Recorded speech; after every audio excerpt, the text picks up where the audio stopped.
everyone. I'm at Queen's Park. We had a rally today for Celebration Freedom, and I ran into Letitia Montana. Hi everyone, how are you? And this is a young lady that had a very terrible experience at St. Joseph Hospital. Our taxpayer money is paying for our medical care, and yet she was refused. And she's going to tell you a little bit about that, and she has a very important message for everyone to hear that I'd love for you all to listen to. Thank you. So, Danny, right? Sandy. As Sandy was mentioning, you may have seen the viral video of my being denied service at Toronto Hospital, St. Joseph's Hospital, where I went 2 Saturdays ago late at night because I thought I had broken a finger. It turned out it was just a sprain, but essentially upon showing up there, I was told that I had to wear a mask. And long story short, I questioned the policy, and within 30 seconds, 3 security guards showed up ready to escort me out, and they told me, you have a choice to put on a mask or you can leave. And very aggressively, when they saw that I wasn't about to put on a mask, they're telling me, leave now, getting in my face, telling me, do you want to get arrested with your son? I was there with my 5-year-old son, which, he was with me because I'm a single parent. I didn't have anybody to leave him with at, late on a Saturday evening. So bottom line, it's an injustice that's happened. Since the incident, I have been attacked and called, people have accused me that I fabricated the whole broken finger thing. Thank goodness that it was just sprained. And if you watch my initial live stream right after I was denied care from St. Joe's, you can see that the finger is not normal size. But anyway, people can judge whatever they want.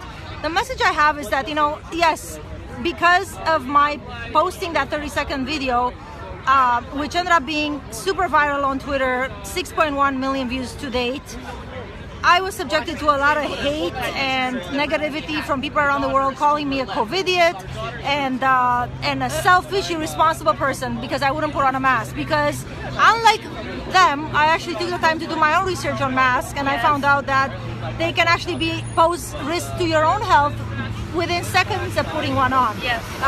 Literally cutting off your oxygen supply, diminishing your oxygen supply. You're now breathing in the bacteria that's on the mask, okay? Why should I be, as a Canadian, forced to potentially further compromise my own health in order to receive health care at a public taxpayer-funded hospital in a country that prides itself for universal health care? This is an abomination against human rights, against our basic charter freedoms, freedom to security of the person, okay? Don't stand for this, and we're not going to stand for this, and we're currently looking into our legal options, myself and other people who have been denied care at public hospitals and medical clinics in Ontario and across the country. And I want to say one quick thing. The fact that she was in a hospital, a healthcare setting, that they were trying to impose something and enforce something that impedes oxygen and causes hypoxia. That isn't a healthcare system. They are violating this woman's health freedom. Absolutely. That is disturbing, folks. This is Toronto, Ontario, Canada. Absolutely. So, but what I want to share also is, as I mentioned, as a result of that incident, I was subjected to a lot of hatred on social media, on all my social media platforms. That's okay. You know what? It came as a shitstorm, but it's mostly gone. And you know what?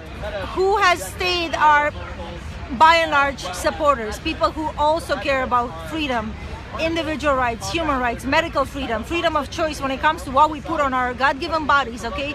Especially when it comes to putting something on our faces that has the potential to impede breathing and potentially compromise our health, okay? We have every right to stand our ground and say, this is not okay, I'm not gonna stand for that.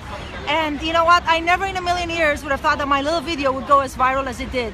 But the lesson here is that every one of us can make a difference. And the biggest fallacy that we're being sold at the moment, or that people are buying into, is that you're just one person. You can't make a difference. What difference can one person make?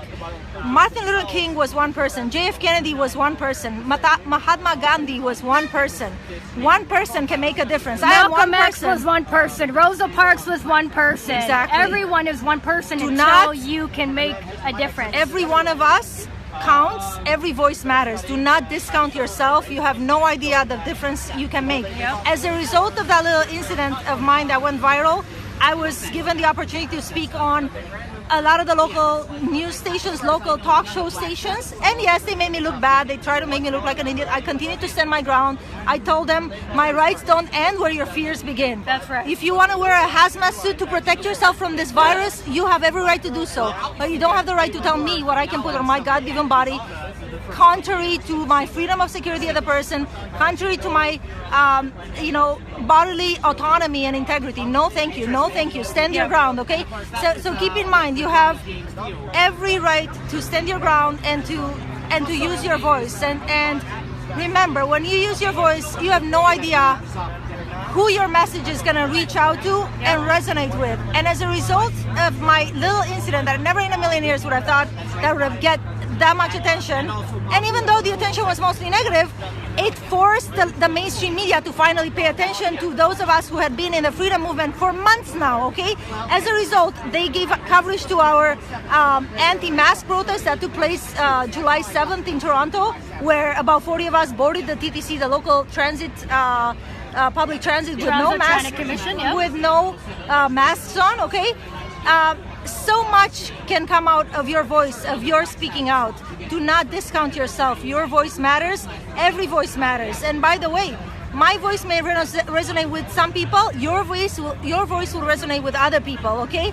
You never know the impact you can have. Do not discount yourself. You are important. Your voice matters.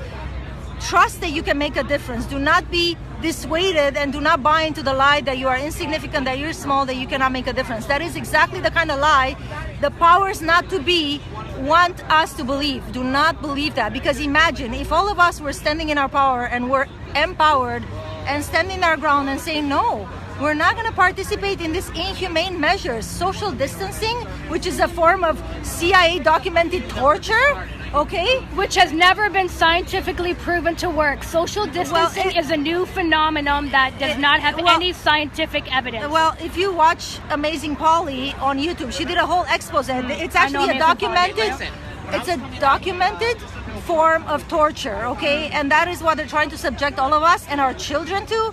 This is inhumane. Yep. If you don't stand your ground now, my friends, the plans they have for us, you're not gonna like the plans these evil schemers have for us.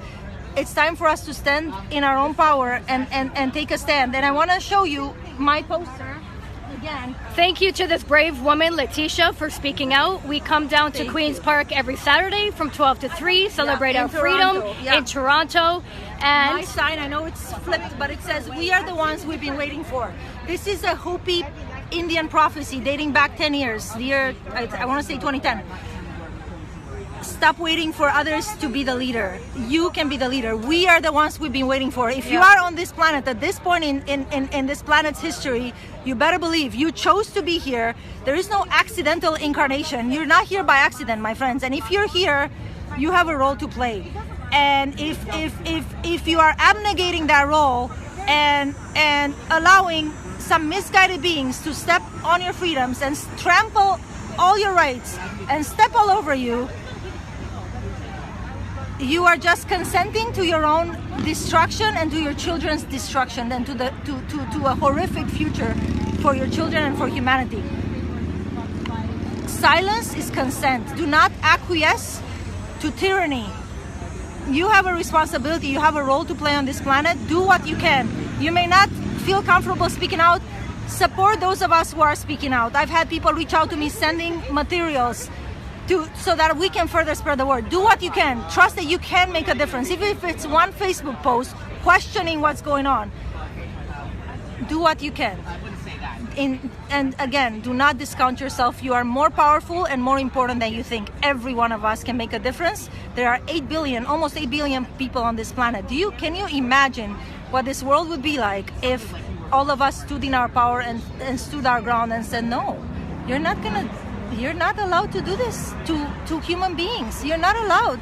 You misguided controllers, psychopathic controllers that they think they're in control of humanity. They are not. They have no jurisdiction over flesh and blood human beings. This is something else I'm learning, okay?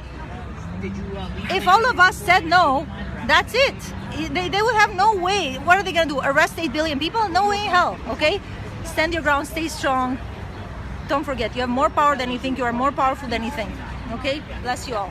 Thank you so much for that message. We all can make a difference, each one of us. When we come together collectively, we are powerful, we are strong, and that's what they don't want. Because evil wants to conquer and divide. When we come together and unite, regardless of religion, nationality, sexual orientation, None of those doesn't things matter. matter. We're human Race. beings. We are We human all beings matter. We all this can make a planet. difference. That's right. So speak up. If you see something wrong, say something, and know that you matter, because Big we time. all Big matter. time. Big time. Because you have all- no idea how much you matter, how Be- amazing you are, because- how powerful you are. Sorry, sister. Because all lives matter. Absolutely. Absolutely. Thank you so much. Have a great day, My everyone. pleasure. Thank you.